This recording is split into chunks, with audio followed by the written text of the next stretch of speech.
10वीं कक्षा के साइंस के रसायन विज्ञान के प्रथम अध्याय यानी रासायनिक अभिक्रियाएं व समीकरण के कुछ MCQs यानी बहुविकल्पीय प्रश्न करेंगे।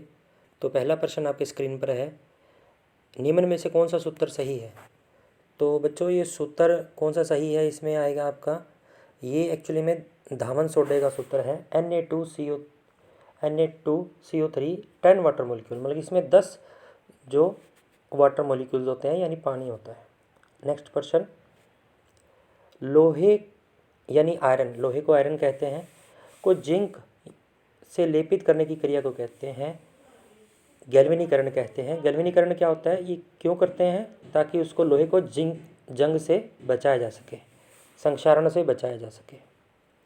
तो जंग लगने की प्रक्रिया को तो संक्षारण कहते हैं, परंतु अगर जिंक से लेपित कर देंगे लोहे को तो वो जंग नहीं लगेगा और उसे प्रक्रिया को कहते हैं गैल्वेनीकरण। नेक्स्ट क्वेश्चन, ऊपर दी गई जो रिएक्शन है तो ये एक्चुअली में थर्माइट रिएक्शन है, जिससे कि रेल की पटड़ियों को जोड़ा जाता है। तो Fe2, Fe का मतलब होता है आयरन, O का मतलब ऑक्सीजन, Al का मतलब एल्यूमिनियम। तो ये जो अभिक्रिया ये कौन सी है, विस्थापन है, द्वितीय विस्थापन है, वियोजन है, संयोजन है। देखिए वियोजन इसलिए नहीं है क्योंकि दो ही अभिकारक हैं और दो ही उत्पाद है, इसलिए वियोजन और संयोजन तो है नहीं। विस्थापन अभिक्रिया है कि देखिए पहले ऑक्सीजन आयरन के साथ था और बाद में ऑक्सीजन एल्यूमिनियम के साथ चला गया है, AlO2 बन गया है, तो इसलिए ये क्या है, विस्थापन अभिक्रिया है, डिस्प्लेसमेंट रिएक्शन इंग्लिश में कहते हैं इसे। नेक्स्ट क्वेश्चन, निम्नलिखित अभिक्रियाओं में अपघटन की अभिक्रिया कौन सा है। बच्चों अपघटन क्या होता है कि अगर एकल अभिकारक टूटकर दो या दो से अधिक उत्पाद बना रहा होता है तो उसे क्या कहते हैं, अपघटन। तो देखिए ऑप्शन सी है, KClO3 से क्या बन रहा है, KCl + 3O2, मतलब हमारा अभिकारक तो एक है, हमारा अभिकारक क्या है, एक है, ये देखिए, और उत्पाद क्या है, दो है, एक और दो, तो दो उत्पाद है, तो इसका मतलब क्या है, एक से दो बन रहे हैं तो वो टूट रहा है, तो टूट रहा है तो इसका मतलब क्या है, अपघटन। अपघटन माने भी क्या होता है, टूटना होता है। नेक्स्ट क्वेश्चन, लोह चूर्ण यानी Fe पर तनु हाइड्रोक्लोरिक अम्ल यानी HCl, ठीक है जी, डालने में क्या होता है, ज़्यादातर जो धातुएं हैं उसके ऊपर अगर हम अम्ल डालेंगे, जितने भी धातु हैं, क्योंकि लोहा भी एक धातु है, तो हमारे पास में हाइड्रोजन गैस बनती ही बनती है। तो इसका ऑप्शन आएगा ए, हाइड्रोजन गैस तथा आयरन क्लोराइड। आयरन क्लोराइड का सूत्र होता है FeCl2 होता है, ठीक है जी। तो ये ध्यान में रखें कि ज़्यादातर धातुओं के ऊपर अगर हम कोई भी अम्ल डालेंगे तो उससे हमारी हाइड्रोजन गैस निकलती है और आयरन क्लोराइड बनता है।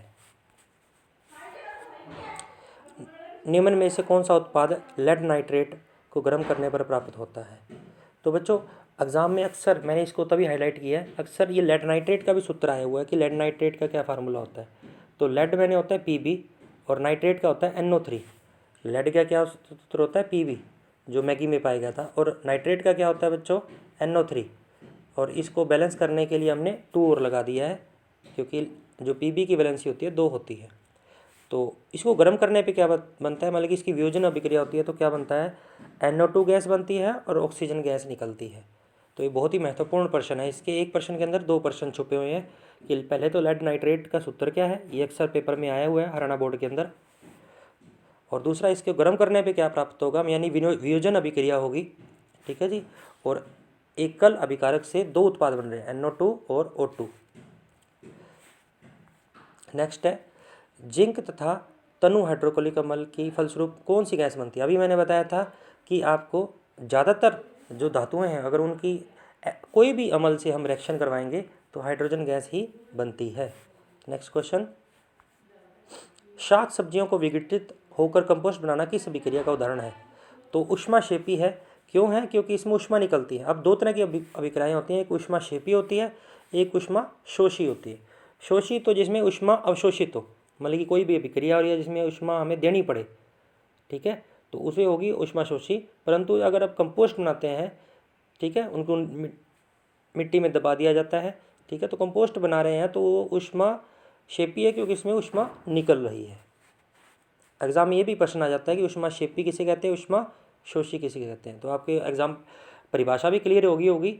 ऊष्मा शब्द की वही वह अभिक्रिया जिसके अंदर ऊष्मा निकलती है। ऊष्मा शोषी वह अभिक्रिया जिसमें ऊष्मा अवशोषित होती है। तो ये एक लाइन की आप परिभाषा लिख के आ सकते हो। नेक्स्ट है रेस्पिरेशन, किस प्रकार की अभिक्रिया। बच्चों हम जो रेस्पिरेशन करते हैं यानी एक सांस लेना अलग चीज़ है, रेस्पिरेशन अलग चीज़ है। रेस्पिरेशन में क्या होता है बच्चों, ग्लूकोज जो हमारे ब्लड में होता है और वो हम ऑक्सीजन के साथ में अभिक्रिया करके जो ऑक्सीजन हमारे वो भी हमारे ब्लड में ही होती है, ठीक है, जो फेफड़े द्वारा हमारे पास रक्त में पहुंचती है और उन दोनों की रिएक्शन होके काफ़ी सारी ऊष्मा निकलती है, ठीक है जी। तो ऊष्मा निकलती है तो ऊष्मा शेपी का तो उदाहरण इसमें ऑप्शन ही नहीं है हमारे पास। तो इसमें क्योंकि ऑक्सीजन जुड़ती है ग्लूकोज के अंदर, ग्लूकोज भी हमारे ब्लड में है, ऑक्सीजन भी हमारे ब्लड में है, तो ऑक्सीजन ग्लूकोज के साथ जुड़ के रिएक्शन कर रही है। तो जब ऑक्सीजन किसी चीज़ के साथ जुड़ती है तो उसको कहते हैं उपचयन। क्या कहते हैं, उपचयन। तो यहाँ पे उपचयन क्या है, क्योंकि ऑक्सीजन जुड़ रही है, O2 जुड़ रही है किसके साथ, ग्लूकोज के साथ, तो इसलिए अभिक्रिया होगी उपचयन। तो उपचयन की भी परिभाषा आप याद कर लें कि वह अभिक्रिया जिसमें किसी अभिकारक के साथ ऑक्सीजन जुड़ती है या ऑक्सीजन की वृद्धि होती है, तो ये परिभाषा आपकी बन गई उपचयन की। तो परिभाषा भी एग्जाम में पूछी जा सकती है। इलेक्ट्रॉन के स्थानांतरण से बने यौगिक क्या कहलाते हैं, विद्युत संयोजी कहलाते हैं, जहाँ पे इलेक्ट्रॉन का आपका ट्रांसफ़र हो रहा है। स्थानांतरण मतलब ट्रांसफ़र हो रहा है। नेक्स्ट है, नीचे दी गई अभिक्रिया में से कौन सा कथन सही है। तो देखिए अब देखने वाली बात है, जैसे मैंने पहले बताया था, देखिए कॉपर CO मैंने होता है कॉपर, तो कॉपर के अंदर ऑक्सीजन जुड़ रही है, ऑक्सीजन जुड़ रही है तो इसका अभी बताया था मैंने, क्योंकि ऑक्सीजन जुड़ती है तो उसको बोलते हैं ऑक्सीकरण। उपचयन कह लें चाहे ऑक्सीकरण कह लें, ऑक्सीकरण का भी वही मतलब है, उपचयन का भी वही मतलब है। कॉपर का ऑक्सीकरण हो रहा है यानी ऑक्सीजन इसमें जुड़ रही है। किसी भी चीज़ के साथ ऑक्सीजन जुड़ती है तो उसे ऑक्सीकरण या उपचयन कहते हैं। नेक्स्ट क्वेश्चन, अवक्षेपण अभिक्रिया में किस प्रकार का लवण प्राप्त होता है। एग्जाम में पेपर में ये भी पूछा गया है कि अवक्षेपण अभिक्रिया होती क्या है। तो बच्चों अगर हम दो केमिकल्स को मिला रहे हैं, दो अभिकारकों को मिला रहे हैं, अगर हमारे पास में कोई अविलेय मतलब कि अघुलनशील पदार्थ का उत्पाद बनता है, दो अभिकारक हैं, ठीक है, उनको मिलाया हमने और ऐसी एक गुच्छे से बन जाए जो कि घुलनशील ना हो उस जल के अंदर, उस रिएक्शन जहाँ पे हम करा रहे हैं, और वो नीचे बैठ जाए, चाहे वो सफ़ेद रंग का हो, चाहे ब्लैक रंग का, चाहे भूरे रंग का हो, तो उसे अविलेय हमारे जो है तो अघुलनशील है, तो वो लवण प्राप्त होते हैं, तो उसे अवक्षेपण अभिक्रिया कहते हैं। सिंपल भाषा में भी ये कह सकते हैं कि अवक्षेपण अभिक्रिया वो अभिक्रिया है जिसमें अविलेय प्राप्त होता है या फिर अघुलनशील पदार्थ उत्पन्न होते हैं, या अवक्षेप, उसे अवक्षेप भी कहते हैं, उत्पन्न होते हैं। तो ये जो दिया गया रिएक्शन है, तो इसके अंदर H2 + Cl2, H2 मैंने हाइड्रोजन, Cl2 मैंने क्लोरीन, तो HCl बन रहा है। तो इसके अंदर देखिए दो अभिकारक है, पहला ये है, दूसरा क्लोरीन है, और क्या बन रहा है, उत्पाद क्या बन रहा है, एक बन रहा है। HCl क्या है, उत्पाद है, जो हमारे राइट हैंड साइड में होता है वो होता है उत्पाद होता है, लेफ्ट हैंड साइड में है अभिकारक। तो अब हमारे पास देखिए कि दो अभिकारकों से एक उत्पाद बन रहा है, तो इसका मतलब क्या है, अभी मैंने बताया कि एक संयोजन अभिक्रिया होती है। इसका उल्टा होगा तो वियोजन होगी। निम्न में से कौन सी अपघटन है, तो अपघटन आपको बताया वही आ गई, वियोजन या अपघटन कह सकते हैं। अब उदाहरण नहीं है, उदाहरण नहीं है तो अपघटन, बाकी सारी अपघटन है, देखिए बाकी सारी अपघटन है। देखिए क्या है कि KClO3 से क्या बन रहा है, 1 से 2 बन रहे हैं, एक है और एक ये 2 बन रहे हैं, तो ये भी क्या है, डीकम्पोजिशन एक्शन अपघटन है। यहाँ पे तीर का निशान नहीं लगा हुआ, गलती से रह गया, ये ऐसे तीर का निशान आएगा कि कैल्शियम कार्बोनेट से कैल्शियम ऑक्साइड और कार्बन डाइऑक्साइड गैस बन रही है। तो देखिए एक से कितने बन रहे हैं, 2 बन रहे हैं, तो ये भी वियोजन होगी। परंतु यहाँ पे देखो H2 और Cl2 जुड़ रहे हैं, तो ये संयोजन है, तो ये डीकम्पोजिशन रिएक्शन का उदाहरण नहीं है, ये संयोजन का उदाहरण है। तो ये हमने नहीं वाला हमने इसमें फाइंड आउट करना था। तो एग्जाम में ऐसे ट्रिकी क्वेश्चन भी आ जाते हैं, आप अगर नहीं वर्ड नहीं वहाँ पे पढ़ के आओगे तो आप तो ये पहला या दूसरा करे आओगे क्लिक। तो हमने नहीं वाला देना है, ऐसी अभिक्रिया जिसमें अपघटन अभिक्रिया नहीं है, तो नहीं तो भैया C है, ये संयोजन है, ठीक है। नेक्स्ट पे चलते हैं, निम्नलिखित अभिक्रिया में से कौन सा विस्थापन अभिक्रिया नहीं है? तो देखिए विस्थापन अभिक्रिया है, तो ये देखिए विस्थापन अभिक्रिया कौन सी है? Fe copper sulphate, iron sulphate और कॉपर।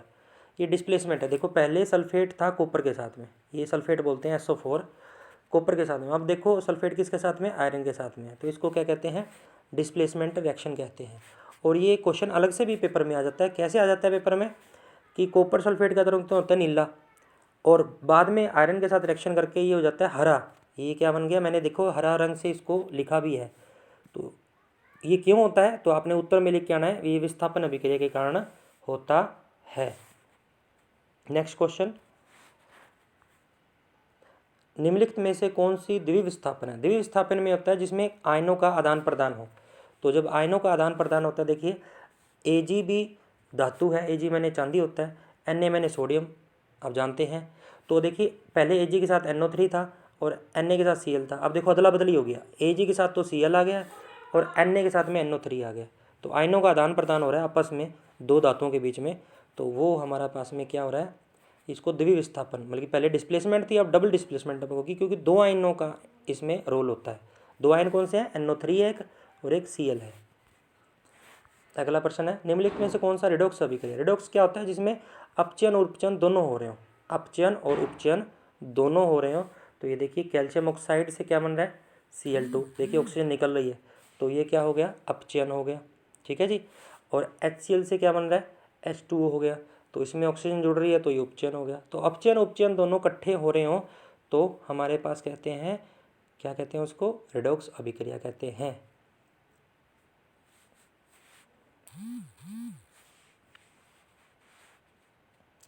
नेक्स्ट है हमारे पास में क्वेश्चन खत्म हो गया। धन्यवाद। ये पहले चैप्टर के 17 क्वेश्चन थे आपके पास में, तो इन क्वेश्चन को वीडियो को दोबारा देखें और समझें इसको।